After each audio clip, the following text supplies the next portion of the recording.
Avec vous sur Sud Radio pour le 10h midi et nous commentons l'actualité aujourd'hui avec Franck Marguin, conseiller régional LR d'Île-de-France. Bonjour. Bonjour Valérie. Natacha Ami, vous êtes conseiller en communication. Bonjour. Alexis Poulain, journaliste, directeur de la publication du Monde Moderne. Et Bonjour. on vous retrouve tous les mardis matins dans le Grand Matin Sud Radio pour un édito politique. Ce matin, l'édito a fait réagir Marlène Schiappa. Ah bon, c'était sur quoi? Je parlais de son plan anti-délinquance. Ah, et alors, elle a dit quoi? Elle a dit original avec un smiley lol. Elle m'a répondu sur Twitter, c'était assez drôle. Très bien, bah, écoutez, Voilà. et Donc, c'était si elle nous écoute, oui, je sais pas. Parce que vous l'avez taclé dans votre édito J'ai dit que c'était un peu une rustine son plan anti-délinquance, mais on va peut-être en parler. On va en parler absolument. Moi j'avais un coup de cœur pour Marlène Schiappa, figurez-vous. Alors j'espère qu'elle nous écoute. Et Pierre Jouvet est en ligne, bonjour, porte-parole du Parti Socialiste, porte-parole du PS et maire de Saint-Vallier dans la Drôme. Bonjour à vous. Bonjour. Il fait beau dans la Drôme ? Il fait très beau aujourd'hui dans la Drôme. Bon, tant mieux, parce que nous, à Paris, à la capitale, il pleut. Champigny-sur-Marne, quelle suite? Les syndicats de police doivent rencontrer le président de la République. On va voir ce qui peut en ressortir. C'est vrai qu'interdire les mortiers d'artifice, ça ne va pas régler le problème. Que peut faire l'État face à cette violence?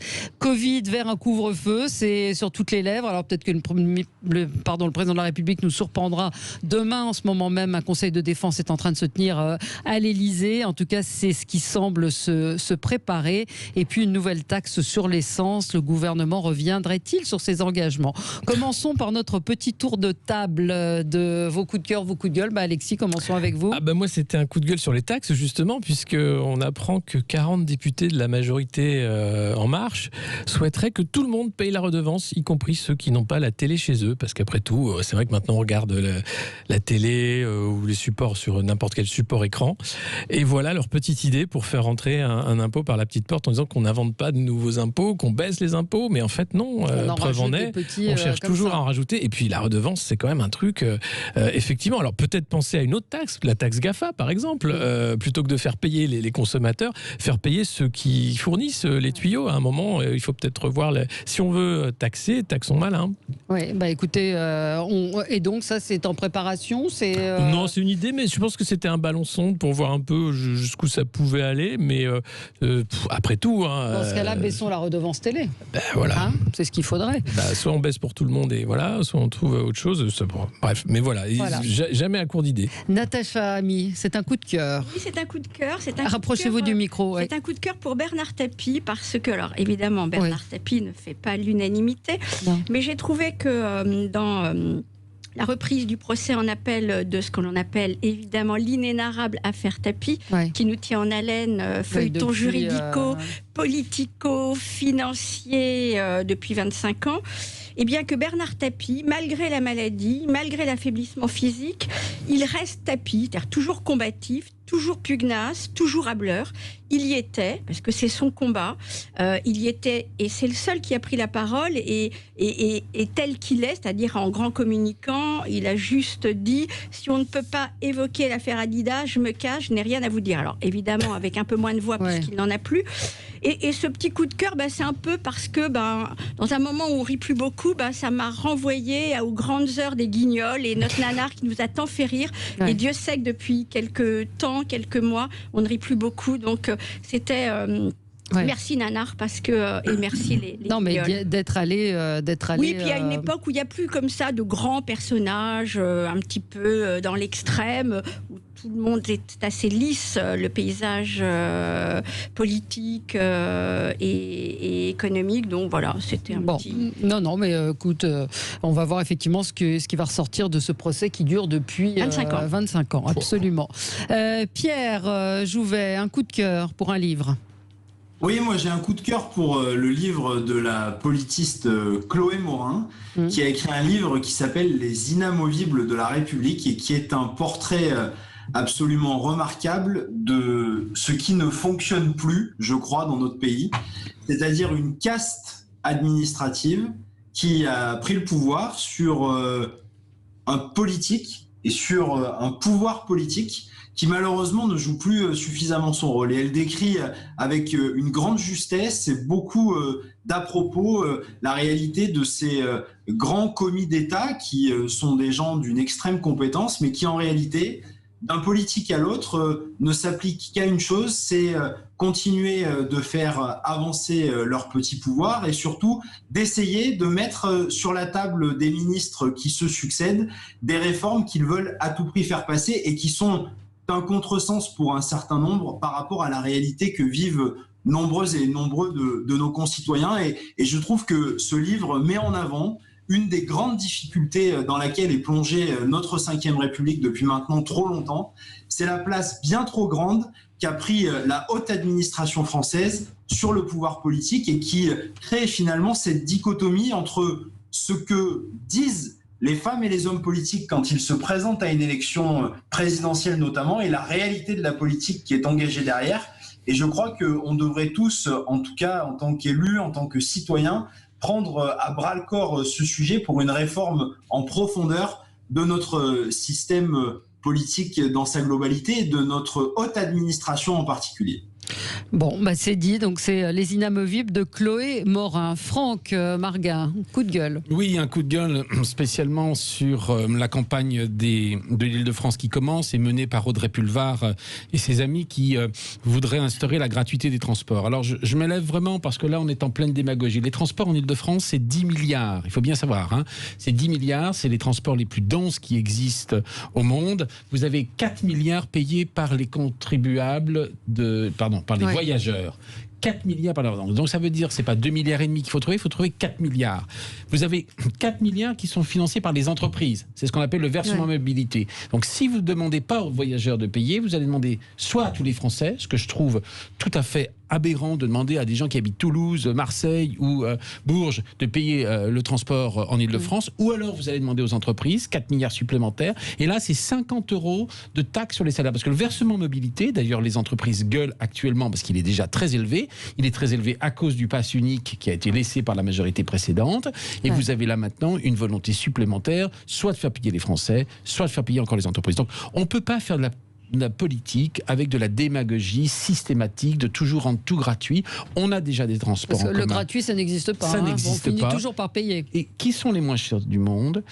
Il faut toujours payer, et c'est souvent les plus pauvres, par le biais des emplois qu'ils ne pourront pas avoir parce que le coût de l'emploi sera trop cher en Île-de-France, qui seront sur le carreau.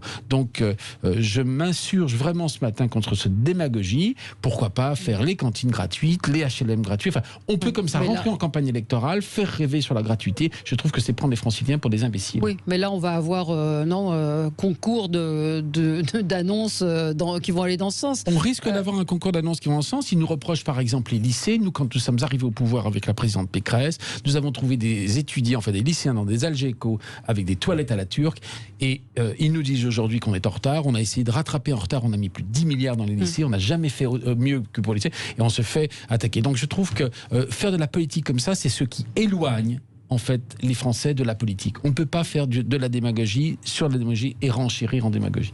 Moi j'avais un coup de cœur, oui, pour Marlène Schiappa, puisqu'elle a décidé de lutter, de se battre, de déclarer la guerre aux sectes. Et c'est une très bonne chose de renforcer la... Mais vous êtes ironique, Alexis Poulain. Mais c'est pourquoi la Mivilude... la Mivilude n'a plus de moyens, elle a été totalement désossée. Mais elle a décidé de renforcer justement la Mivilude. C'est pour ça que je lui... Mais parfois, elle a des bons trucs. Hein. Elle a des luttes justes. Après, c'est les effets qui sont... Là, en tout cas, cette décision est importante, surtout en période de Covid, où il y a de plus en plus d'escrocs qui se servent du Covid pour vendre des produits divers et variés. Les champions du jus, l'appareil à jus, je ne sais plus comment il s'appelle. Absolument, lui qui dit d'abandonner tous les... Il a supprimé toutes ses vidéos YouTube dans le week-end, là, apparemment. Parce qu'il a quand même dit, j'ai entendu dans un reportage, il disait la chimiothérapie n'a jamais guéri personne, manger des légumes crus. Donc, j'avais reçu, moi, Georges Fenech, qui va réintégrer d'ailleurs cette nouvelle structure. Très bien, très bonne nouvelle. Voilà, Georges Fenech, et c'est une magistrate qui va être en charge de cela. Donc, c'est plutôt une très bonne chose, une très bonne décision de Marlène Schiappa. Et quand on sait, Georges Fenech était venu nous parler de son livre, que 40% des escroqueries et des dérives sectaires, surtout dérives sectaires, escroqueries c'est une chose, mais dérives sectaires sont sont liées au domaine de la santé.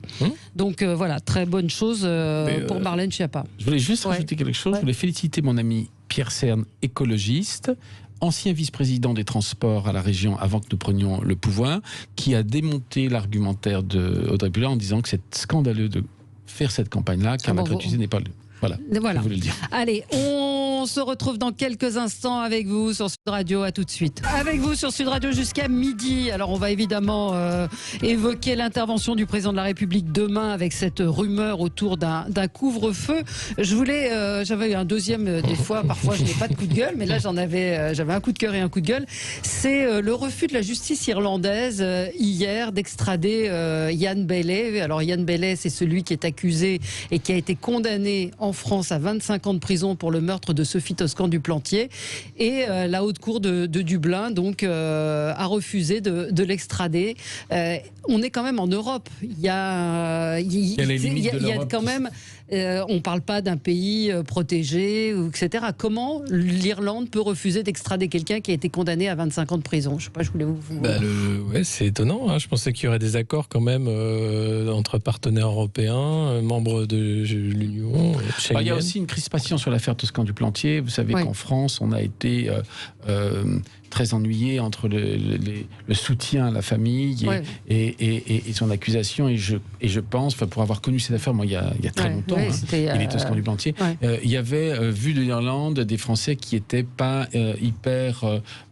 comment dire, ils étaient plutôt dans le soutien du spectacle, soutien des choses qui peuvent arriver. Les Irlandais étaient beaucoup plus stricts. Donc je pense que peut-être 25 ans après, le juge, parce que c'est souvent un magistrat qui va décider, c'est pas que la loi doit lui permettre, et là vous avez raison Valérie, c'est un peu dommage que la loi en Europe ne permet pas d'extrader entre nous, mais c'est tellement une décision humanitaire. La justice irlandaise a invoqué l'absence de réciprocité en la matière, à savoir enfin il y a quand même un truc qui fonctionne pas, un type qui est condamné à 25 ans de prison et qu'on ne peut pas extrader. Alors demain, le président de la République doit intervenir. Alors, hier, Sophie de Menton nous disait mais non, il annonce pas de mauvaises nouvelles, le président de la République. Elle n'a pas tort. Alors justement, il n'aime pas annoncer des mauvaises nouvelles, il évite. Ouais. Alors demain quoi? Si c'est lui qui parle. Non, mais. On nous prévoit une intervention longue d'au moins 45 minutes. Longue et douloureuse. Mais comme il a un Premier ministre qui n'imprime pas, il est obligé de parler. Ah oui, ça c'est sûr. Vous n'avez pas entendu tout à l'heure dans le zapping, c'est vrai que ça valait. Tiens, je vais vous faire écouter. Alors qu'on lui parlait. Allez, c'est une petite parenthèse au Premier ministre hier, on lui parlait de Stop Covid. Écoutez ce qu'il disait. Les points portables sécurisés.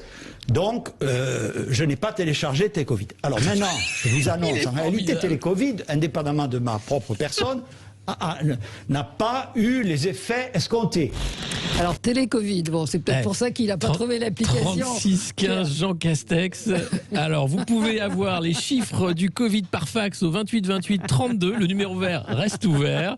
Et bien sûr, les disquettes et cassettes de téléchargement sur Minitel, TO7 et MO5 sont disponibles.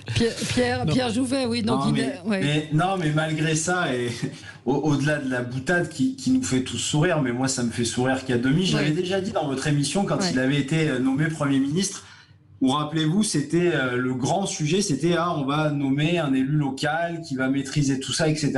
Le problème, c'est qu'on s'aperçoit dans le moment dans lequel qu'on est en train de vivre, crise sanitaire, crise sociale qui est en train d'exploser, crise économique, et en plus de ça, maintenant, il y a même des tensions extrêmement puissantes dans la société, qu'on a malheureusement un Premier ministre qui est tellement faible, qui n'imprime absolument pas dans l'opinion, qui finalement n'est là que pour être un mauvais porte-parole du président de la République, qu'on a un président de la République qui est obligé de se remettre au front sur le sujet, et des ministres qui doivent essayer de rattraper des coups en permanence. Mais c'est un naufrage, c'est une catastrophe. Aujourd'hui, à chaque expression du Premier ministre, on a non seulement des injonctions contradictoires, mais en plus de ça, on a même maintenant, et c'est encore plus grave, une crédibilité politique qui est en train d'être interrogée. Il y a un sujet. Quand on voit qu'Emmanuel Macron l'a mis là simplement pour ne pas avoir d'ombre, là, il a réussi son coup, parce que pour pas avoir d'ombre, il risque pas d'avoir de l'ombre. Mais c'est catastrophique pour la gestion du pays. Alors, moi, je crois qu'il y a un problème que le président va devoir trancher, ou du moins expliquer aux Français comment ils veulent trancher. Moi, je pense que si on arrête l'économie, on l'a vu, on tue les pauvres d'abord et les jeunes. Et si on confine tout le monde, on fait ce choix. Maintenant, si on confine pas, on tue les vieux, les fragiles, et de manière indifférente. Donc, on a 2 grands choix. Or, qu'est-ce qui se passe dans la réalité? C'est qu'on est à peu près un des plus mauvais élèves de la classe, puisqu'on est, je regardais sur le classement, 50e position en matière de gestion du Covid, contre l'Allemagne, qui est quand même notre partenaire. Moi, je n'aime pas spécialement toujours comparer l'Allemagne, mais l'Allemagne est en 3e position sur le plan mondial.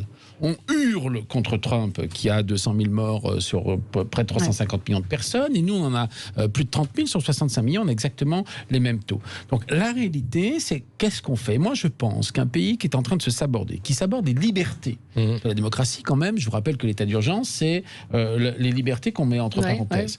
Et la deuxième chose, c'est l'économie qu'on saborde pour, j'allais dire, préserver, et j'ai des parents, j'ai autour de moi, mais des gens beaucoup plus âgés, et sacrifier la jeunesse, je pense qu'on est tombé sur la tête. Et qu'à un moment donné, quand on entend le débat des médecins, qui affole les Français. Vous avez quand même des médecins qui s'entretuent sur les plateaux télé. Quand je dis qu'ils s'entretuent, vous avez, si vous êtes pro-Raoul, vous êtes anti-Macron. Si vous êtes anti-Raoul, vous êtes pro-Macron. Vous avez des professeurs beaucoup plus sérieux, comme le professeur Fouché, qui vous explique qu'en fait, on a mal géré la réanimation, que dans une réanimation, c'est comme une bouteille. Vous avez des gros flux entrants, et si vous n'avez pas de flux sortants, et ben ça bouche. Et on a pas préparé l'hôpital. Là, sur 4 mois d'été, on n'a toujours pas préparé l'hôpital. Donc, il va falloir quand même que le président Macron s'explique. Enfin, moi, je ne sais pas, je ne suis pas médecin et je suis un homme politique, mais en tant qu'homme politique, il y a 2 choses que je note. On a menti aux Français de A à Z, on leur a privé de liberté, on a tué leur économie pour être 50e dans le league table de la gestion du Covid.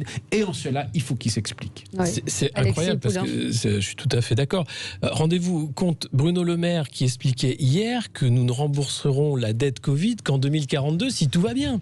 C'est-à-dire qu'on est en train d'endetter la France pour des décennies sans savoir si jamais il se passera quelque chose, et en mettant pourtant des secteurs entiers à genoux, à terre. Parce que si on endettait pour une réussite, je suis d'accord. Mais là, on est en train d'endetter pour rien. Pour rater, quoi. Pour dire finalement, on va financer une pauvreté endémique avec, en plus dans le plan de relance, seulement 0,8% consacré à l'extrême pauvreté. Parce que le problème qu'on va avoir avec ce Covid, c'est la crise sociale qui va suivre, avec l'entrée dans l'extrême pauvreté d'une grande partie déjà des précaires et des gens qui ont déjà des soucis de finir le mois. Donc ça, j'ai l'impression que le gouvernement navigue encore une fois à vue, n'a pas de plan, et c'est extrêmement inquiétant. Je pense qu'il n'a pas pris de décision. Alors, on peut peut-être s'étonner, c'est qu'on a eu en effet une feuille blanche au mois de mars.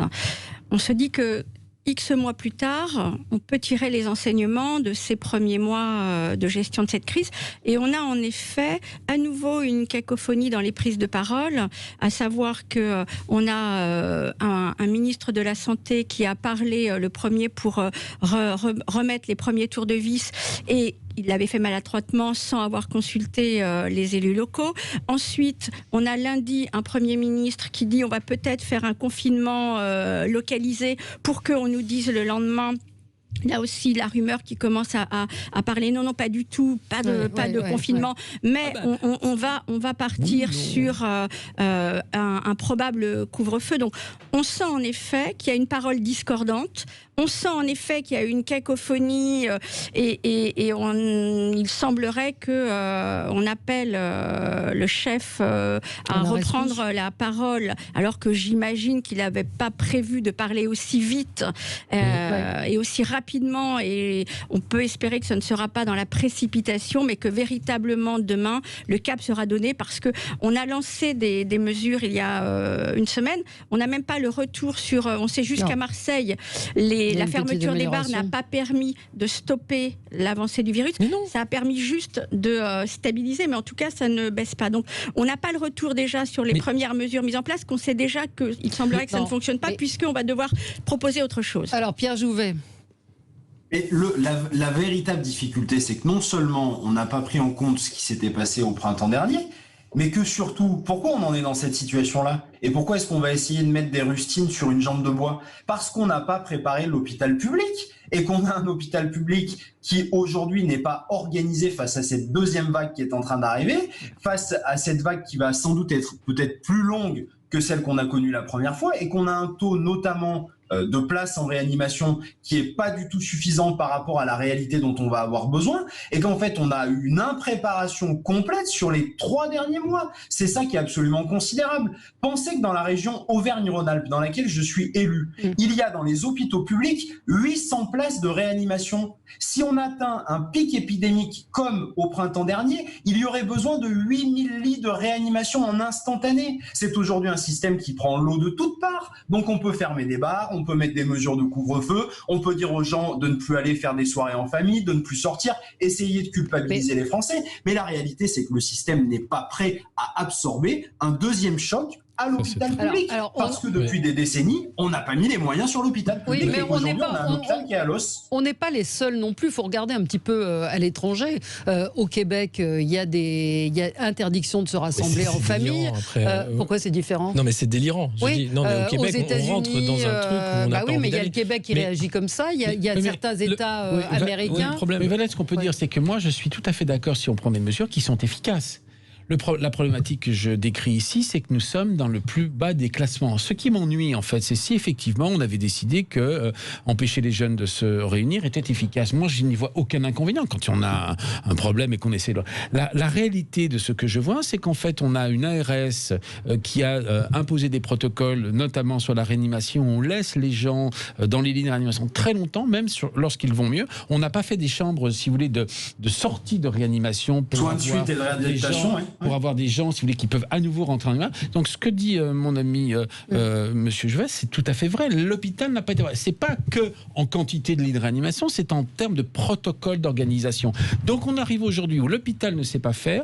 On a tendance à stigmatiser les jeunes, mais les jeunes... Enfin, moi, je me mets à la place des jeunes. Eux, quand ils sont malades du Covid, ils sont malades 3 ou 4 jours, ils ont des fièvres, et puis ils retournent bosser ou vivre. Ce qui n'est pas du tout le cas des personnes fragiles. Donc, on est en train de faire porter aux gens qui sont les moins... j'allais dire, impactés par le Covid, toute la charge du Covid. Enfin, on est quand même tombé sur la tête. Qu'on oblige, par exemple, les personnes âgées à rester effectivement chez elles, ou qu'on mette en place un système d'alimentation, si vous voulez, à domicile. Enfin, qu'on fasse de la vraie politique. Vous vous souvenez du tollé qu'il y a eu quand on a proposé mais ça là, c'est le contraire. On empêche en fait les jeunes de vivre, on empêche l'économie de tourner pour ne pas stigmatiser les personnes âgées. Moi, je suis assez choqué quand même de cette nation qui vieillit, mais qui vieillit dans son mental. Mais c'est un choix qu'on demande de faire qui est impossible, parce qu'en fait, on demande aux Français de choisir entre la santé, la solidarité avec et les plus l'économie fragiles, et les libertés. Non, pire que ça, les libertés. Et les libertés, parce que quand on regarde les Chinois qui ont endigué cette économie, ils l'ont fait, mais à coup de coercition. Cette épidémie.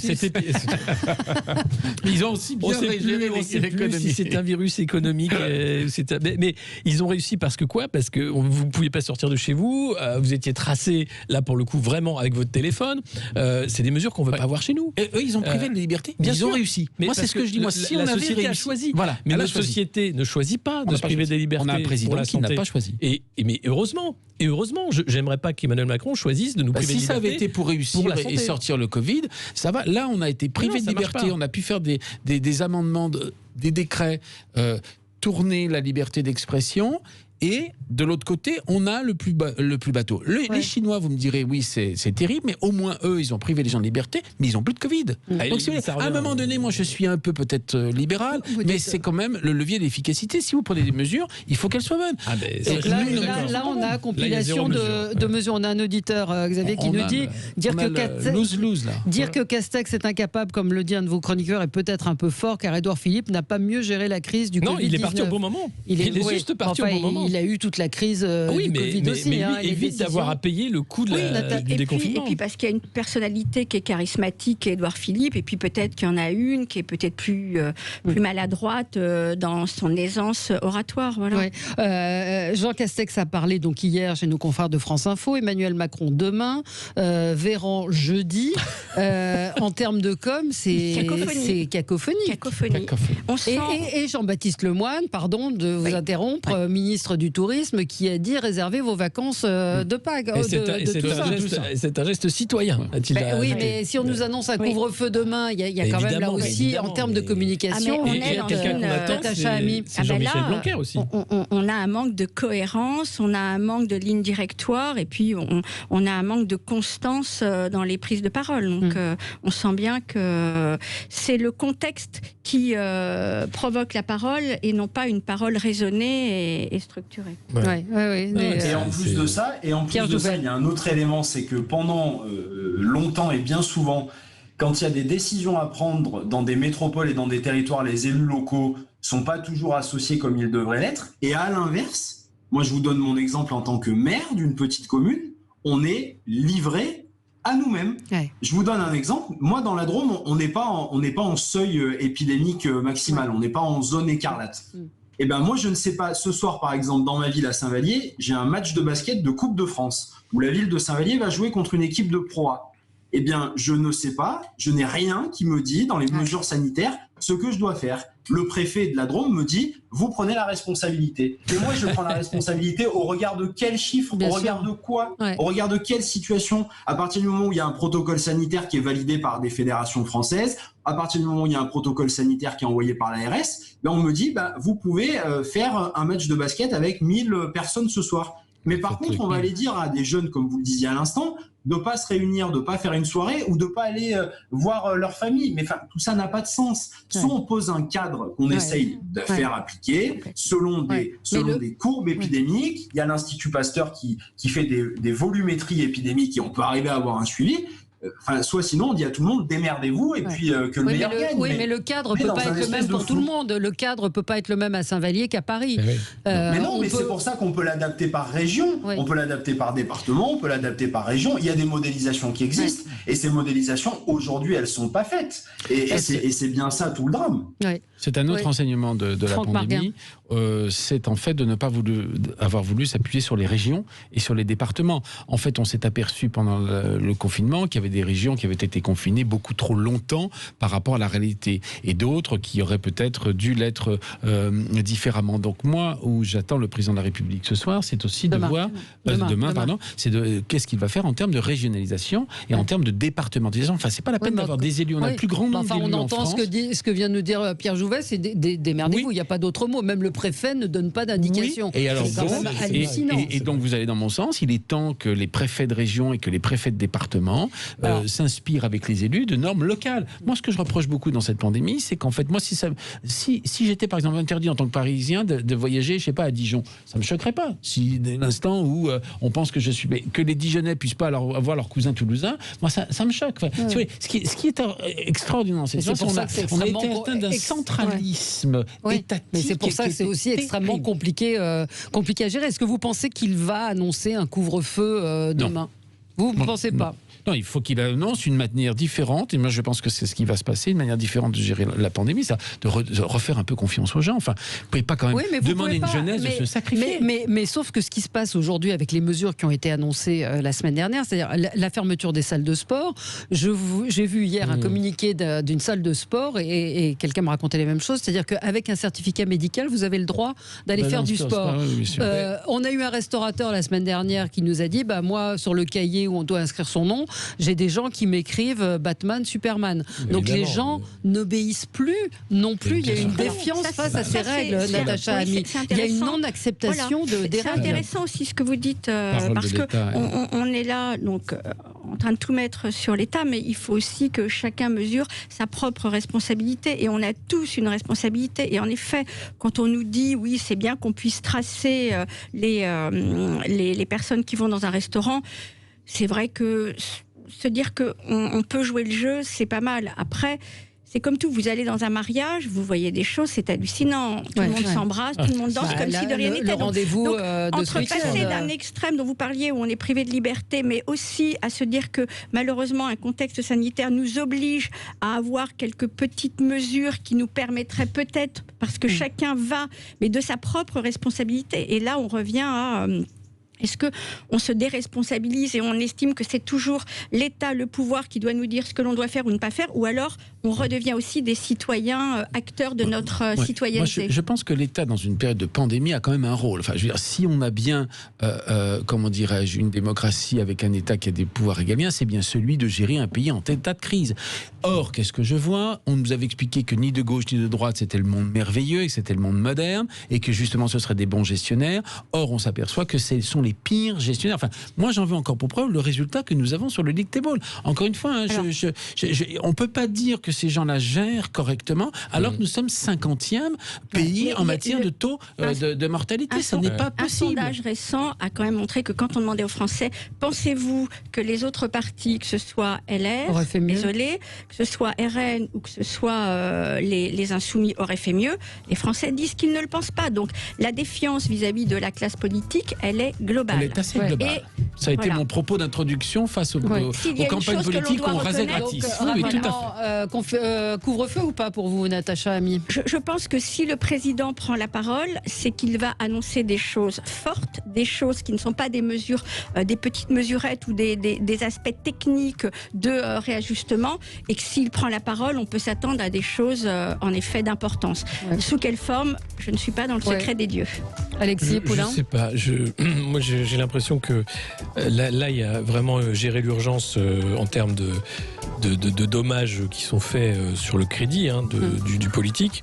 On voit bien, tous vont parler chacun à leur tour dans la semaine, donc on a l'impression des pompiers qui lancent des petits seaux d'eau sur un incendie qu'ils n'arrivent pas à éteindre, parce que derrière c'est le crédit de ce gouvernement qui est en jeu. C'est de dire, mais rendez-vous compte, vous n'avez rien fait cet été, la rentrée n'a pas été planifiée. Donc couvre-feu ou pas pour vous demain?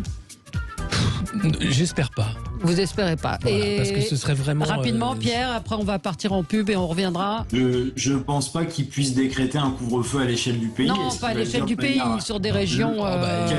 Peut-être sur des régions, mais une fois encore, ça reviendra à dire, et moi je souscris pleinement à ce qu'a dit Franck juste avant, le sujet c'est qu'on est un pays décentralisé, mettons les élus locaux autour de la table, mettons les préfets de région, les DG d'ARS, les directeurs territoriaux des ARS, les directeurs d'hôpitaux, et prenons les décisions à l'échelle de vie des gens. Voilà, c'est ça qu'il faut faire et qu'on ne fait pas. On ne le fait pas. Absolument. Il y a aucune dans les départements qui est faite pour prendre des décisions à l'échelle d'un département. Voilà. Moi, je suis élu dans un département de la Drôme, 550 000 habitants. Si on se met autour d'une table, on prend les grands élus du département, le préfet, les directeurs des hôpitaux du département de la Drôme, et on prend des décisions collectivement et on en réfère ensuite à l'État. Je pense que ça fonctionnerait mieux que des décisions qui seront imposées de Paris et qui n'auront pas le sens réel avec ce qui est confronté sur le terrain dans notre département ou ailleurs. C'est ça le sujet. On marque une pause et on se retrouve avec vous sur Sud Radio pour parler donc des suites de l'attaque du commissariat de Champigny-sur-Marne. À tout de suite. On est ensemble jusqu'à midi sur Sud Radio. Vous retrouverez ensuite André Berkoff. 2 jours avant Emmanuel Macron, le ministre de l'Intérieur a réuni ce soir tous les syndicats de police qui attendent des mesures susceptibles d'apaiser ce ras-le-bol des policiers. C'est vrai que les violences et la défiance vis-à-vis de la police est de plus en plus importante. Alors il y a toujours eu des batailles, des bagarres comme ça, mais c'est vrai que l'attaque du commissariat de Champigny-sur-Marne, et on en a parlé hier, a créé a accentué, je ne veux pas dire créer, mais a accentué le malaise, attaque au mortier, attaque à coups de boules de pétanque. Interdire les mortiers ne suffira pas, et c'est là-dessus que je voulais revenir, sur ces scènes absolument terrifiantes, quoi. Quelle solution? Est-ce que finalement il ne faut pas, parce que c'était beaucoup de mineurs apparemment, est-ce qu'il ne faut pas supprimer les allocations familiales? Est-ce qu'il ne faut pas en passer par le porte-monnaie? Que faire? Natacha Hammy? C'est un vaste chantier. Alors que faire? Tout faire. C'est l'affaire de tous. Je pense qu'en effet, si on retrouve des mineurs en train de traîner, c'est qu'il y a une défaillance du système éducatif, du système parental. Pourquoi un enfant n'est pas là? Donc, je pense que c'est au global qu'on pourra régler ça. C'est un problème, c'est l'affaire de tous. C'est les élus locaux, c'est les associations, c'est les parents, c'est l'éducation, c'est la police municipale. C'est peut-être... mais il y a tout à revoir, en effet. Là, c'est un vaste chantier. Mais on est arrivé... on voit vraiment que c'est l'érosion de la démocratie et de nos institutions institutions. Voilà. Pierre Jouvet, vous avez, vous, ce type d'affrontement dans la Drôme ? Non, heureusement, enfin chez moi en tout cas, heureusement, il n'y en a pas, mais parfois on sent de toute manière des situations de tension qui peuvent exister et qui s'expliquent de différentes manières. Il y a une défiance malheureusement générale qui a pu s'installer entre une partie de la population qui est en rupture de la société avec les forces de l'ordre et qui ne veut respecter aucune autorité et aucun ordre. Oui. Et en parallèle de ça, on a malheureusement des forces de l'ordre qui sont trop souvent, et malgré le travail qu'elles essayent de faire sur le terrain, trop peu mobilisables sur le terrain avec un nombre conséquent de personnes. Moi, je vous donne l'exemple encore une fois de chez moi. Je suis désolé, je vous fais des exemples très local. 50 000 habitants. La brigade de gendarmerie qui gère le territoire qui est le mien, 50 000 habitants, 14 gendarmes. Voilà, 14 gendarmes, 50 000 habitants. Bah écoutez, moi, quand vous me demanderez comment on fait pour gérer avec 14 gendarmes, je ne sais pas comment ils font. Ouais. Avec du matériel qui est du matériel vieillissant, avec des récupérations horaires comme on a partout, et c'est normal, parce que quand 3 gendarmes ou 4 gendarmes font une ronde de nuit, après derrière ça se répercute sur le reste de l'équipe. Donc ils ont des moyens qui sont limités, et puis après aussi malheureusement avec une chaîne pénale qui dans un certain nombre de cas ne fonctionne plus suffisamment. C'est ça, et donc on a des rappels à l'ordre qui sont faits de manière régulière. Moi j'ai même mis en place dans ma mairie en tant que maire ce qui s'appelle un rappel à l'ordre où les jeunes mineurs sont convoqués dans le bureau du maire, viennent avec leurs parents, je leur rappelle les règles de la République, etc. Bon, ça marche le temps que ça marche dans le bureau, mais après quand il n'y a plus de suivi, quand il n'y a plus d'éducateurs dans les quartiers, quand il n'y a plus de lien avec la République, c'est un tout qui se délite. Et tant qu'on n'aura pas recréé ces liens et redonné des moyens et aux éducateurs spécialisés, et aux éducateurs de rue, et aussi aux forces de l'ordre, on sera malheureusement dans ces situations d'affrontement, mais que je condamne absolument. Enfin, ces images sont épouvantables à voir. Épouvantables. Ouais, mais il y a une défiance généralisée, de toute façon, vis-à-vis de l'État. Oui, Alexis Poulain. C'est pire que ça, c'est-à-dire qu'on a des gens qui ont mis l'État en faillite pendant des années. Là, on parlait du service des urgences qui est à l'os, mais on n'a plus qu'un squelette d'État. Il n'y a plus de muscles, il n'y a plus rien. Même dans le régalien, c'est-à-dire que la justice et la police manquent de moyens, cruellement de moyens. Même là où ça devrait être le dernier rempart des services de l'État, il n'y en a plus. Ou alors il y en a, mais qui sont vraiment très, très loin de ce qui devrait être. Et vous avez des situations dans les territoires où on sait que le trafic tient le quartier. C'était le cas à Champigny, mais les commissariats, évidemment qu'ils ne sont pas assez nombreux. Vous avez Fort-Alamo, vous avez un commissariat au milieu d'un territoire, ils sont seuls. Et vous avez trois policiers qui vont faire des maraudes la nuit pour 76 000 habitants, sachant que derrière, c'est des dealers qui font la loi dans le quartier. Donc voilà, le problème, il est là, il n'est pas neuf, le problème, il n'est pas neuf. C'est-à-dire qu'on a supprimé la police de proximité, on a supprimé les éducateurs, on a fait confiance à des associations. Oui, maintenant, on a déversé aussi beaucoup d'argent à des associations qui n'ont rien fait. Et on se rend compte que ces associations n'ont rien à faire avec la République. C'est pire que d'avoir fait. Et aujourd'hui, on se rend compte que... On a quand même déversé beaucoup d'argent sur la banlieue. Bien sûr. Mais pas bien. Pas forcément là où il faut. Franck Marguin. Moi, je pense qu'il y a un problème, d'abord en amont. Nous n'avons plus de lieu de rencontre des riches, des pauvres, des plus éduqués, des moins éduqués.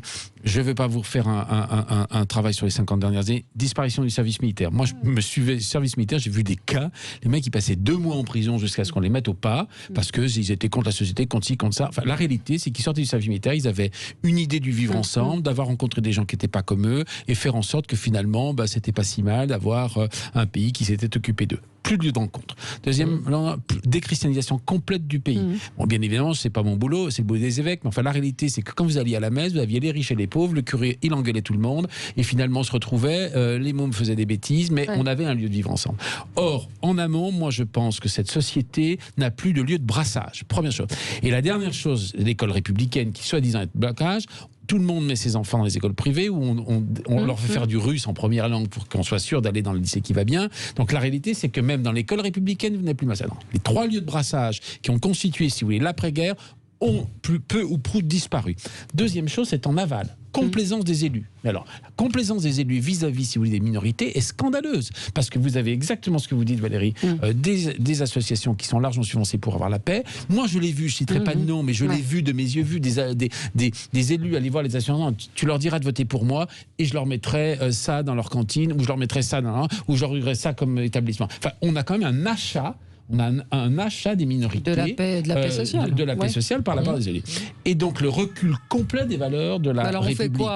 Eh bien, on fait qu'il faut, excusez-moi, mais il faut terroriser non pas les terroristes, mais il faut terroriser les malfaiteurs. Ouais. Et à un moment donné, il faut remettre la police et il faut savoir que quand vous détruisez une cabine téléphonique ou un abri de bus, eh ben vous allez la justice ne suit pas, vous n'y allez pas en prison. On l'a évoqué hier. C'est là où c'est qu'à un moment donné, il faut reprendre les rênes. Oui, nous, je vois à la région Île-de-France, on subventionne par exemple les équipements de la police. Regardez, Madame Hidalgo ne veut pas de police municipale. Elle a été obligée d'avoir une police municipale parce que les Parisiens lui ont demandé. À un moment donné, il ne faut pas désespérer. C'est notre travail d'élu. Moi, je pense que police municipale dans toutes les villes, police municipale armée et formée dans toutes les villes, juges qui prennent enfin la maison du roi, construction de prison. Enfin, Macron nous avait promis la construction de prison. C'est un abandon des élus.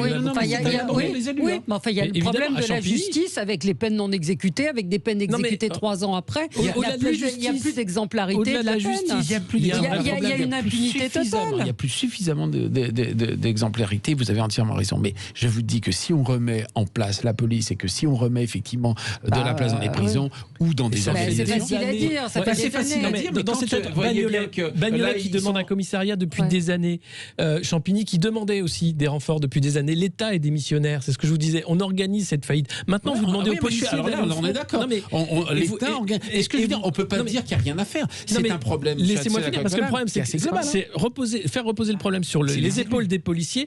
Vous leur demandez d'aller au casse-pipe là. Non mais il y aura pas suffisamment de monde. Ça veut rien dire. Mais si, c'est quoi ? C'est dire, vous allez mettre des policiers municipaux armés qui vont donc être, s'ils ne sont pas suffisamment nombreux, ils vont être des cibles de plus. Non, je ne pense pas qu'on ira sur la guerre civile parce que vous savez que dans les zones qui sont difficiles, les gens pensent vraiment que la police est inefficace. D'abord, il n'y en a pas ou il y en a très peu. Non, enfin, il faut aller voir. Moi, je suis très ami avec Laurent Jeanne de Champigny-sur-Marne qui vient de gagner les élections après 40 ans de communisme. Comme il m'a dit, il y a quand même des endroits dans la ville où la police n'allait jamais. Alors, ils ont bombardé le commissariat pour lui montrer au nouveau maire, c'est un ami très personnel, que ça n'allait pas se passer comme il voulait, que c'est eux qui allaient faire la loi. Eh ben non.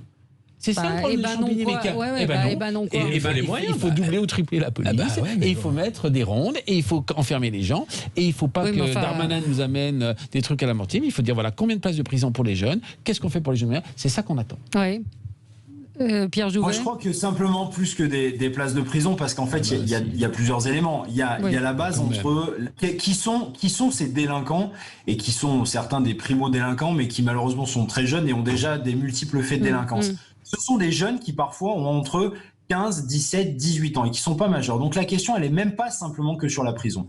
Moi, je crois qu'on doit remettre en place la construction dans ce pays d'un processus très important de centres éducatifs fermés, qui doivent être créés, qui doivent être construits, où ces jeunes-là qui font les cons dans les quartiers, on les attrape, on les met pas simplement en prison avec toute la population carcérale qui bien souvent des centres de les amener encore pire. Dans des centres spécialisés pour mineurs. C'est qu'on leur fait faire des travaux d'intérêt généraux.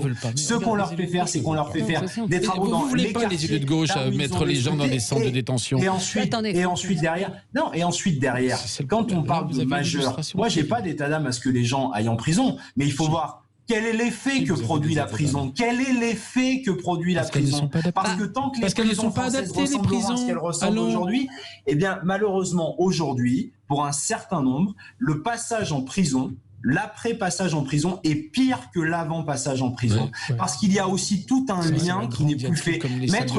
Mettre des gens entre quatre murs, ce qui peut être une solution sur laquelle moi je ne suis pas défavorable. On parle de l'exemplarité de la peine. Il n'y a plus de peine aujourd'hui. Il n'y a plus de peine exécutée. C'est ça le problème. Parce que la justice n'a pas le temps de la traiter. Parce qu'il n'y a pas de centre pour mineurs spécialisés. Donc ils ne veulent pas les mettre avec des grands truands. C'est ce que je dis. Il faut créer des centres éducatifs.